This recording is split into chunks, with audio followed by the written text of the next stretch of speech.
সবচেয়ে সহজে শীতের পিঠা। আসসালামু আলাইকুম। শেয়ার করছি শীতের রসমালাই পিঠা। এই পিঠাটার রসমালাই নাম দিয়েছি কারণ এটা খেতে রসমালাইয়ের মতো লাগে। ঘরে ১ কাপ চালের গুঁড়া থাকলেই বানিয়ে নিতে পারবেন। এখানে কড়াইয়ের মধ্যে দিয়ে দিলাম ১ কাপ পানি, 1/4 টিস্পুন বা পরিমাণ মতো লবণ, ২ চামচ গুঁড়া দুধ। এখন নেড়েচেড়ে এটাকে মিশিয়ে বলক তুলে নিব। বলক চলে আসার পরে এখানে দিয়ে দিচ্ছি ১ কাপ শুকনো চালের গুঁড়া।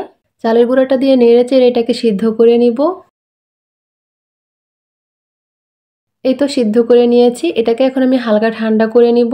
হালকা ঠান্ডা করে একটা প্লেটের মধ্যে নিয়েছি। এখানে দিয়ে দিচ্ছি ১ চামচ ঘি। ঘিটা দিয়ে ভালো করে মথে নিব। এই তো মথে নিয়েছি। এখন এরকমের ছোট, ছোট করে লেচি বানিয়ে নিব। সবগুলো লেচি বানিয়ে নিয়েছি।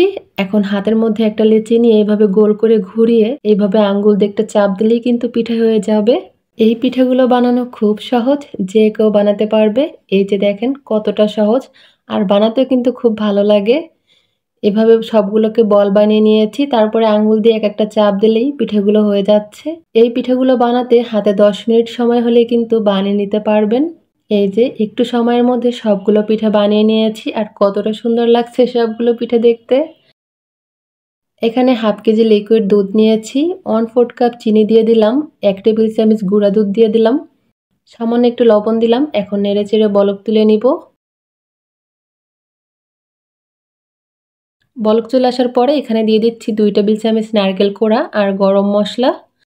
একটু নেড়েচেড়ে পিঠাগুলো দিয়ে দিতে হবে। পিঠাগুলোকে রান্না করতে হবে, তাই দুধটা জাল করে ঘন করা যাবে না। পিঠাগুলো যেহেতু কাঁচা তাই আলতো হাতে নেড়ে দিতে হবে। এই যে পিঠাগুলো বলক চলে আসার পরে দেখেন উপরে ভেসে উঠছে। পিঠাগুলোকে আলতো হাতে নেড়ে দিতে হবে, আর এই পিঠাগুলো রান্না করতে ৫-৬ মিনিট সময় লাগবে। এখন ঢাকনা দিয়ে ঢেকে রাখবো কিছুক্ষণের জন্য। ঢাকনা সরিয়ে আবার একটু নেড়েচেড়ে দিব, আর পিঠাগুলো খুব সুন্দরভাবে কিন্তু ভেসে উঠছে, তার মানে পিঠাগুলো রান্না হয়ে যাচ্ছে। একটা পিঠাও কিন্তু ভেঙে যায়নি। এই যে দেখেন সবগুলো পিঠা আলামি আছে। আর এই পিঠাগুলো কিন্তু নরম তুলতুলে হয়, ঠান্ডা হওয়ার পরেও নরম তুলতুলে থাকবে। পিঠাগুলো রান্না হয়ে গিয়েছে, এখন আমি চুলার উপর থেকে নামিয়ে নিব, আর আপনাদেরকে গরম গরম পরিবেশন করে দেখাবো।